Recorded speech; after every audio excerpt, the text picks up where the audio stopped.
नमस्कार, आप देख रहे हैं न्यूज मंच और मैं हूं विशाल वैभव।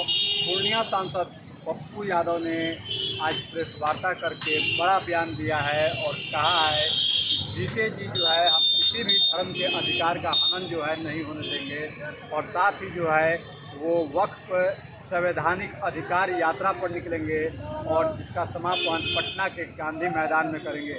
तो अब जो है कहीं ना कहीं बिहार की राजनीति में यात्रा चरम पर है। जहां एक नेता प्रतिपक्ष श्री यादव यात्रा पर हैं, तो वहीं अब पप्पू यादव भी यात्रा करने के लिए निकल रहे हैं।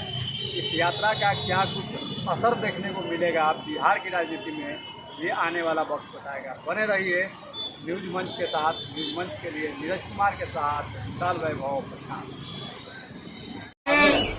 यात्रा सत्ता की कुर्सी पाने की, सियासत की यात्रा होती है। कोई भी ऐसा नेता जो यह नहीं कह सकता हो कि उन्होंने कभी लाठी खाया हो, कभी संघर्ष किया हो, किसी गरीब की मदद की हो, चुनावी साल के पहले उनका कोई बिहार के संदर्भ में कोई मतलब हो ना,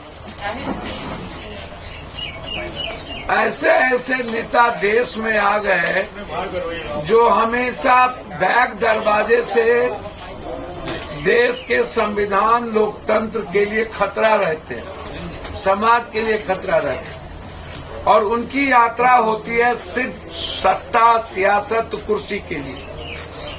उनकी यात्रा गरीबों के लिए नहीं होती, किसानों के लिए नहीं होती। तो बिहार में जो लोग, चाहे सत्ता वाले लोग हों, चाहे विपक्ष हो, चाहे कोई और हो, उनकी यात्रा जो है बिल्कुल इस बिहार के 14 करोड़ जनता के भावनाओं के खिलाफ है, उसकी आजादी के खिलाफ है, लोकतंत्र, बिहार की संवैधानिक और लोकतांत्रिक मूल्यों के खिलाफ है। उनकी, इन लोगों की यात्रा सिर्फ सत्ता के लिए केंद्रित है।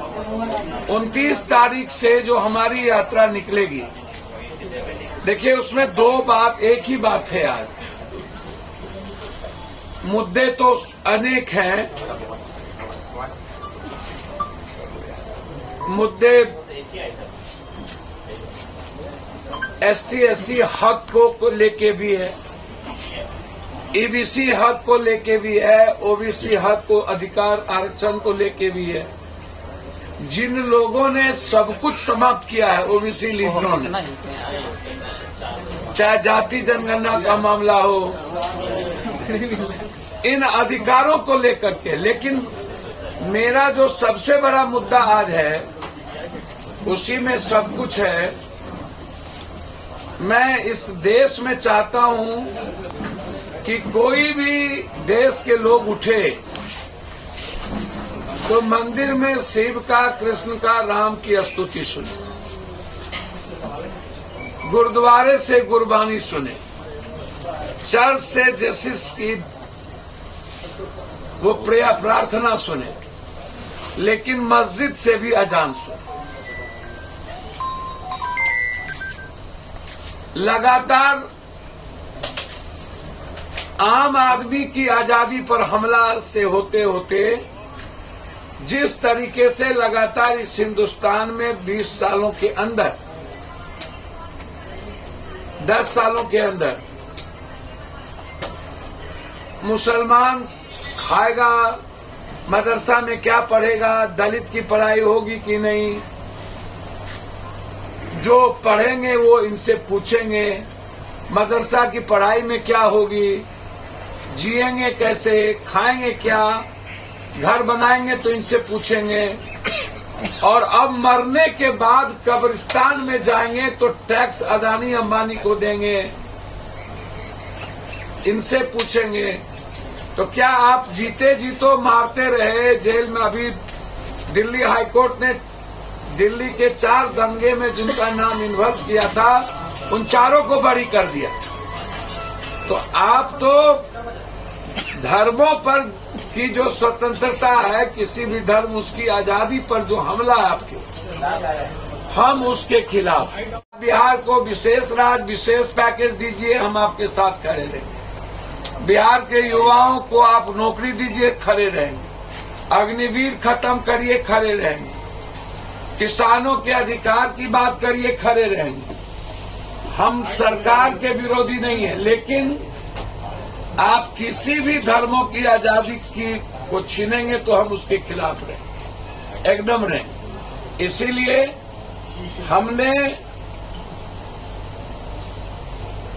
वक्फ कब्रिस्तान अधिकार यात्रा की शुरुआत 29 तारीख से हम अररिया, 30 तारीख को किशनगंज, 31 को कटिहार, कोसी सीमांचल होते हुए पटना के गांधी मैदान है।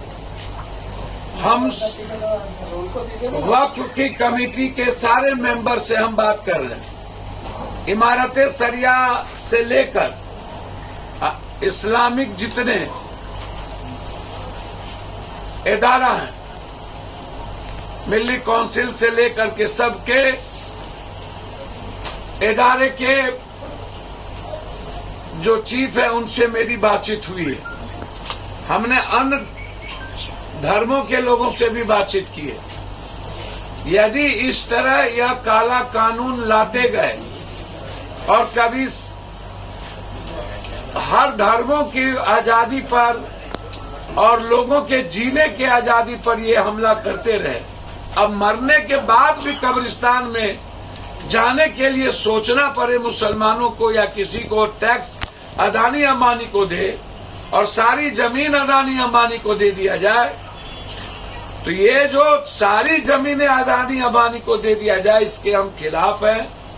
मरने के बाद कब्रिस्तान का अधिकार के हम खिलाफ हैं। वक्फ जो बिल्कुल रिलीजन से जुड़ा मामला है, जो मुसलमान से जुड़ा मामला नहीं है, उसके जीने से जुड़ा मामला है, या इस पर जो इन्होंने डिफाइन किया है या काला कानून है, मेरे जीते जी, पप्पू यादव के जीते जी किसी धर्मों की आजादी पर, उनके अधिकार पर हमला हम नहीं होने दें। और हम इसकी लड़ाई सीमांचल कोसी होते हुए हम पटना के गांधी मैदान आएंगे और सदन में यदि इस काला कानून को लाया गया तो हम उसकी पूरी जोर विरोध करेंगे। जरूरत होगी तो उस कानून के खिलाफ आर पार की लड़ाई लेंगे। लेकिन मेरे जीते जी किसी भी कीमत पर वक्फ कब्रिस्तान या किसी भी धर्म की आजादी पर कानून ला करके उसकी आजादी छीना जाए, ये नहीं होने देंगे। धन्यवाद। राज्य विशेष पैकेज दीजिए, हम आपके साथ खड़े हैं। बिहार के युवाओं को आप नौकरी दीजिए, खड़े रहें। अग्निवीर खत्म करिए, खड़े रहें। किसानों के अधिकार की बात करिए, खड़े रहें। हम सरकार के विरोधी नहीं है, लेकिन आप किसी भी धर्मों की आजादी को छीनेंगे तो हम उसके खिलाफ एकदम रहें। इसीलिए हमने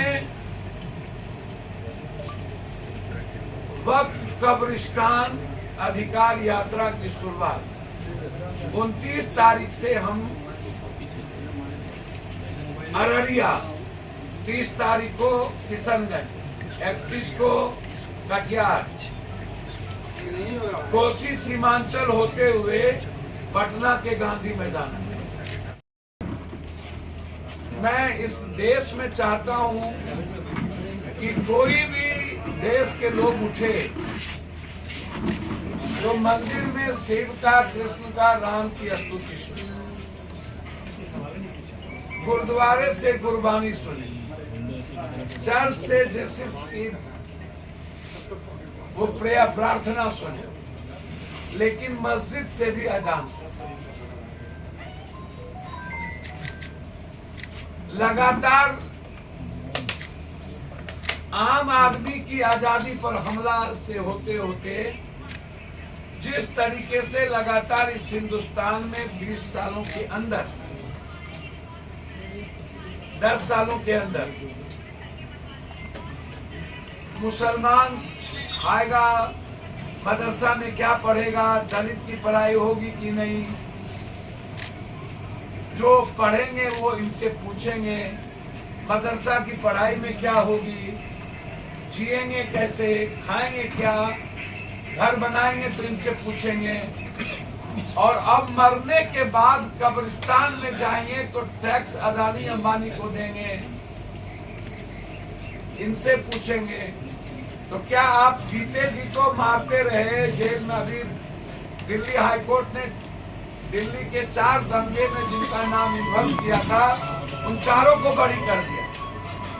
तो आप तो धर्मों पर की जो स्वतंत्रता है, किसी भी धर्म उसकी आजादी पर जो हमला है, हम उसके खिलाफ, चाहे सिखिज्म हो, चाहे ईसाइयत हो, चाहे इस्लाम हो। के लिए सियासत के लिए यात्रा होती है।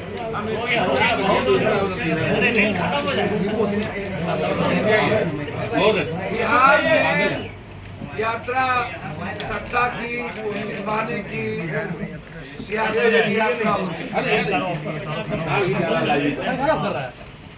कोई भी ऐसा नेता जो यह नहीं कह सकता हो कि उन्होंने कभी लाठी खाया हो, कभी संघर्ष किया हो, किसी गरीब की मदद की हो, चुनावी साल के पहले उनका कोई बिहार के संदर्भ में कोई मतलब हो ना।